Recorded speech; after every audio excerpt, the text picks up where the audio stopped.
Au nom du Père, du Fils et du Saint-Esprit, ainsi soit-il.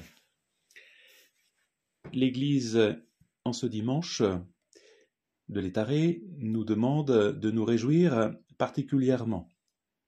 Non pas qu'il ne faille pas se réjouir pendant le carême et lors de notre vie, mais elle insiste sur le fait que nous devons être joyeux dans les épreuves. Et donc, je voudrais vous parler de cette joie spirituelle dont nous devons vivre tout au long de notre vie, malgré les épreuves. Et la Sainte Écriture, en effet, nous dit que dans les temps d'épreuve, le vrai chrétien, même s'il n'est pas encore saint, doit souvent, très souvent, apporter aux affligés le réconfort, la paix, quelque chose de cette paix divine qui soulève les cœurs et qui nous permettent à chacun d'entre nous de continuer notre voyage contre vents et marées vers le port du salut. Et donc, il convient, peut-être plus que en d'autres temps, aujourd'hui, de parler de cette joie particulière d'être enfant de Dieu, d'une part, et d'autre part, de ce devoir que nous avons de donner quelque chose de cette joie à ceux qui n'en ont pas, qui n'ont plus. Il ne convient pas, évidemment, dans un temps d'épreuve, dans un temps de guerre, dans un temps de difficulté ou de maladie pour des gens, de leur donner une joie superficielle. Et au contraire, cette joie superficielle, je dirais charismatique, sentimentale, risque souvent d'être exaspérante. Au contraire, la vraie joie chrétienne va apporter un vrai soulagement aux affligés et à ceux qui souffrent terriblement. C'est cette joie que peut-être nous, à certaines occasions, certaines fêtes, certains dimanches, eh bien, nous ressentons pendant la messe, après la messe, ou l'occasion d'une vraie prière, d'une vraie retraite, ce qu'on appelle des consolations. Et au contraire, pour certains, le dimanche est un peu synonyme de tristesse parce qu'il y a cessation de travail, parce que on peut, c'est un jour triste et qui n'est pas sanctifié, qui n'est pas, qui est rempli que de divertissement, de joie sotte, de joie extérieure. Et donc, il convient d'avoir une idée juste de la joie spirituelle que Dieu veut que nous portions. Alors regardons ce qu'elle est et ce que nous en dit l'Écriture, et puis comment la conserver au milieu des souffrances. On verra après justement comment la transmettre et la donner aux autres. Alors, il ne s'agit pas évidemment de rechercher une consolation sensible, il ne s'agit pas de la question de sentimentalisme, hein, qu'est-ce que c'est que le sentimentalisme, hein? C'est une sorte d'affection désordonnée d'un amour qu'on n'a pas. Voilà. Et alors le sentimentalisme peut ressembler à la joie spirituelle, mais ça n'a rien à voir. Ça n'a rien à voir. Alors qu'est-ce que c'est que cette joie spirituelle? Eh bien, pour la comprendre véritablement, elle est spirituelle, donc elle n'est pas toujours facile à saisir. Il faut regarder d'abord les joies qui sont moins légitimes, des joies inférieures. Par exemple, nous éprouvons, quand nous regardons un beau coucher de soleil, nous éprouvons une joie. Hein. Nous avons, par exemple, une joie supérieure quand nous pensons que nous avons eu des bons parents, une bonne maman, et nous nous rappelons des joies de famille, de nos frères qui s'aiment, et voilà, nous sommes heureux de travailler ensemble, que nous partageons les mêmes traditions, les mêmes pensées, nous avons une action commune, une entreprise commune. Et c'est dans ce ordre-là, par exemple, que nous éprouvons cette joie presque spirituelle, vous voyez, d'être français, de rebâtir le pays malgré les épreuves.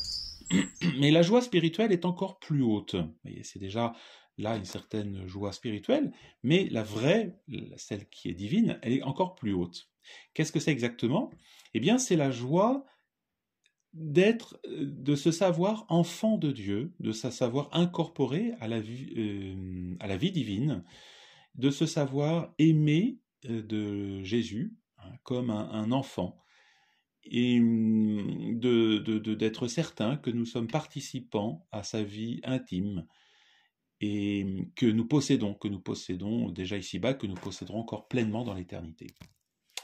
C'est cette joie aussi d'être dans la vérité, surtout la vérité révélée, hein, la vérité divine, et puis d'en vivre, d'être en conscience, en paix avec le bon Dieu, hein, de marcher sous la direction de la providence de Dieu, de savoir que Dieu nous guide, hein, et de savoir que Dieu règne de plus en plus en nous, dans le temps et puis pour l'éternité. Voilà, ça c'est vraiment la joie spirituelle. Alors cette joie spirituelle, vous voyez, n'est pas en soi une vertu, on ne parle pas de la vertu de joie, mais elle découle elle découle d'une autre vertu qui est la charité, hein. Qu'est-ce que c'est que la charité? C'est l'amour de Dieu et des âmes en Dieu. C'est ça la charité. Et cette charité va justement nous porter d'abord à nous réjouir de la première chose que fait la charité, hein, oui, c'est un des effets de la charité, c'est qu'elle se réjouit de ce que Dieu soit Dieu. On se réjouit de la joie de Dieu. Que Dieu soit la vérité même, absolue. Que Dieu soit la sagesse, le bien infini, la béatitude parfaite. Et puis ensuite, l'amour de Dieu va nous porter à nous réjouir de ce que Dieu règne dans les âmes, sur les sociétés, dans les saints, voilà, et dans la nôtre, bien sûr, hein, et celle du prochain. Et puis enfin, cette charité va nous faire posséder justement Dieu dans les ténèbres de la foi, hein. Bien sûr, on ne le voit pas, mais Dieu est en nous, hein. Celui qui demeure dans la charité demeure en Dieu et Dieu en lui. On sait par la foi que Dieu habite en nous. Et ça, notre Seigneur nous a dit, hein, celui qui fait la volonté de mon Père et moi l'aimerons, nous viendrons en lui et nous ferons en lui notre demeure. Alors, la Trinité, vous voyez, habite en nous. Parfois, elle se fait sentir comme la vie de notre vie, hein. Et bon, pas toujours, hein. Et parfois, vous voyez, le Saint-Esprit, dit l'Écriture, hein, c'est dans Saint Paul aux Romains, le Saint-Esprit rend témoignage à notre esprit que nous sommes les enfants de Dieu. Ce que fait de toute façon le Saint-Esprit, c'est qu'il témoigne, voilà, et il va rendre témoignage bien souvent en nous donnant une sainte joie. Alors quelle est cette joie? C'est pas encore, je vous dis, c'est pas une joie sensible, c'est simplement le fait de se savoir enfant de ce Père du ciel. Père, et quand on dit Père, hein, c'est rien de sentimental, ça rien de consolation, c'est la joie d'être vraiment avec Jésus, avec le bon Dieu. Voilà donc cette joie spirituelle. Et cette joie, évidemment, à l'exception du péché, hein, il vient de l'amour de Dieu. Et cette joie, elle vient donc de la charité. C'est un fruit de la charité. Et au contraire, la tristesse désordonnée, elle vient d'où? Elle ne vient pas de la charité, justement, elle vient du fait que nous avons un amour déréglé de nous-mêmes. Nous sommes trop sur nous-mêmes, nous centrons sur nous-mêmes, nous sommes insatisfaits, nous sommes égoïstes, notre orgueil est blessé, hein, on a perdu quelque chose, on s'attriste parce qu'on a perdu quelque chose, ou parce que notre vanité a été offensée. Et donc, plus l'égoïsme domine, eh bien, plus la tristesse sera grande. Au contraire, si la charité arrive à dominer, eh bien, cette mauvaise tristesse va donc disparaître. C'est pour ça que les gens sont tristes aujourd'hui, parce qu'ils ne vivent pas de la charité. Ils ne se réjouissent pas de la joie de Dieu, de la joie des saints, de la joie du bien qui se fait. Ils sont centrés sur eux. Et évidemment, cette joie ici-bas, cette joie spirituelle, la vraie joie, elle n'est pas parfaite, elle n'est pas pleine comme au paradis. Pourquoi? Parce que ici-bas, nous nous attristons quand même, et c'est légitime, de voir que le règne de Dieu n'est pas... Dieu ne règne pas, et que les âmes se perdent. Hein. On voit Notre-Dame qui s'attriste, qui pleure, vous voyez, à la Salette. Hein. Mais au-delà de ça, eh bien, les saints, les bons chrétiens, conservent une joie spirituelle, hein, qui est voulu et qu'ils peuvent donner aux autres.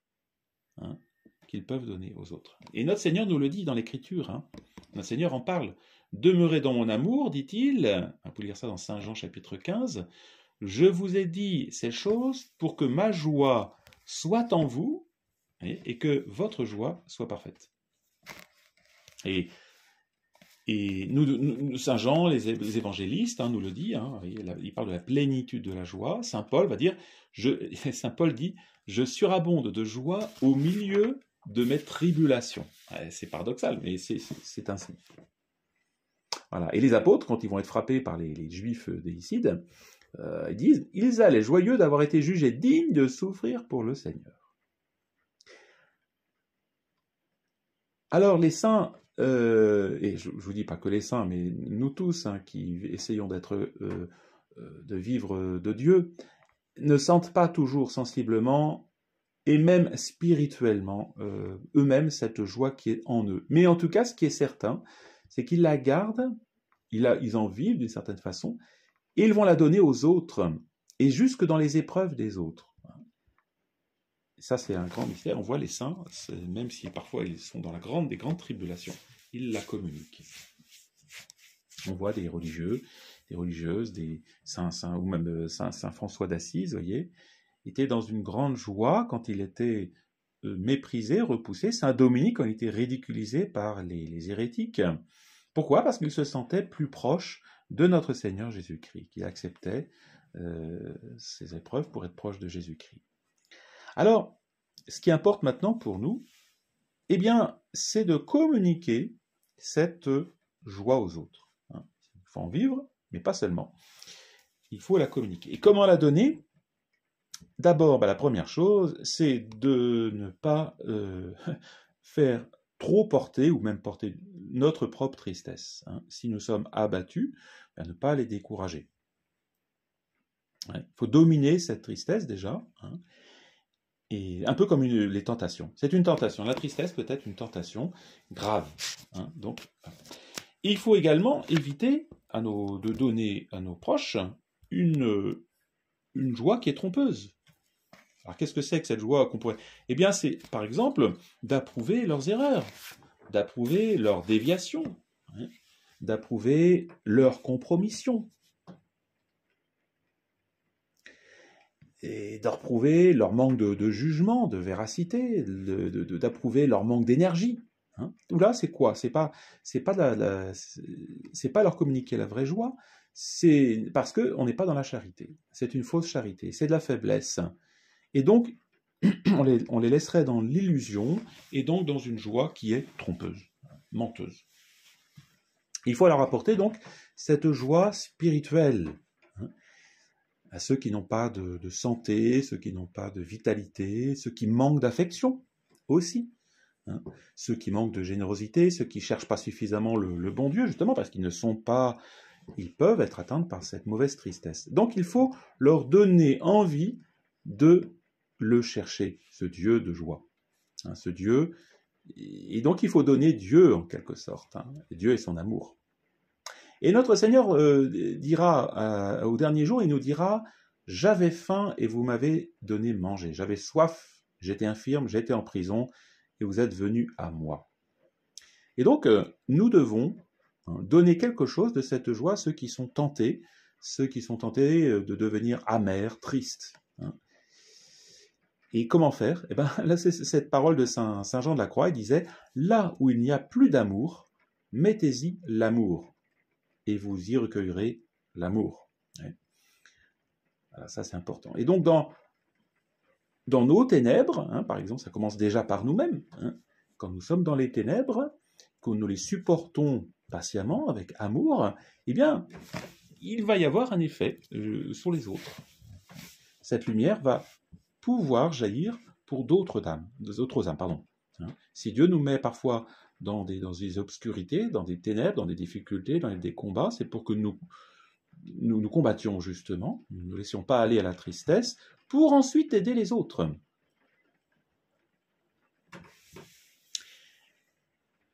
Voilà. Et donc, c'est important justement de bien comprendre la nécessité de la joie spirituelle au milieu des épreuves, hein, de bien la vivre. Et voilà ce que disait justement un grand saint, bienheureux Henri Suzeau, qui avait bien compris, je crois, ce mystère de la souffrance, la valeur. Hein.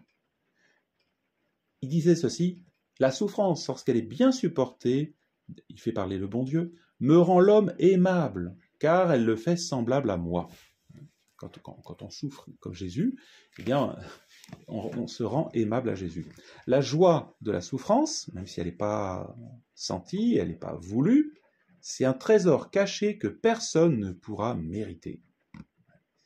Si quelqu'un restait agenouillé devant moi pendant 100 ans pour me demander le bonheur de souffrir, il ne l'aurait pas encore mérité. Voilà. Donc un homme terrestre, dit le bienheureux Suzeau, la souffrance va en faire un homme céleste. Alors c'est vrai, les amis du siècle vont s'éloigner, les ténèbres, mais en fait, à côté de ça, il va avoir cette grâce particulière. Et c'est ce que dit donc le bienheureux Suzeau, c'est qu'il doit être complètement renié et abandonné du monde celui que je veux prendre pour ami. Voilà. Celui qu'il veut introduire justement dans la vraie joie. Voilà pourquoi finalement il y a si peu d'âmes heureuses.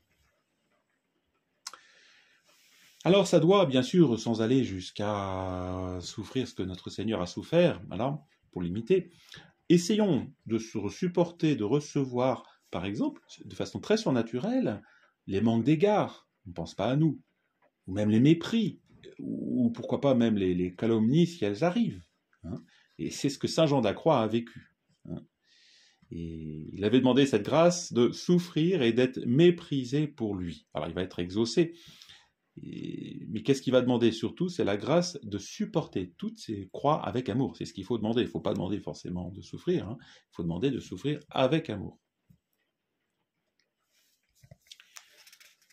Et c'est ainsi que, bien évidemment, nous pourrons profiter et avancer spirituellement, vous voyez, dans la charité et donc dans la joie. Et ces croix, vous voyez, vont être profitables à notre avancement. Donc ne les perdons pas. Hein. On pourrait dire que le monde, malheureusement, il est fait de croix perdues. Plein de croix. Et au lieu de les prendre, les hommes les fuient. Hein, des croix qui ne servent à rien, hein, comme celle du mauvais larron. Celle du bon larron, au contraire, vous voyez, sa croix, portée avec amour pour Jésus-Christ, pour réparation de ses péchés passés, et voilà. Eh bien, ça va être la joie. Hein. Donc voilà, la vraie joie spirituelle, hein, c'est celle de tendre et vraiment vers la sainteté du ciel par le chemin que notre Seigneur a choisi pour nous, si difficile soit-il à certains moments. C'est la joie de tendre à cette sainteté, hein, que Dieu nous demande de prendre et qui n'est jamais impossible, parce que Dieu nous donnera toujours les moyens d'y parvenir. Voilà, c'est la grâce que je vous souhaite en ce dimanche donc de l'Étaré, hein, que votre joie soit parfaite, ainsi soit-il. Au nom du Père, du Fils et du Saint-Esprit, ainsi soit-il.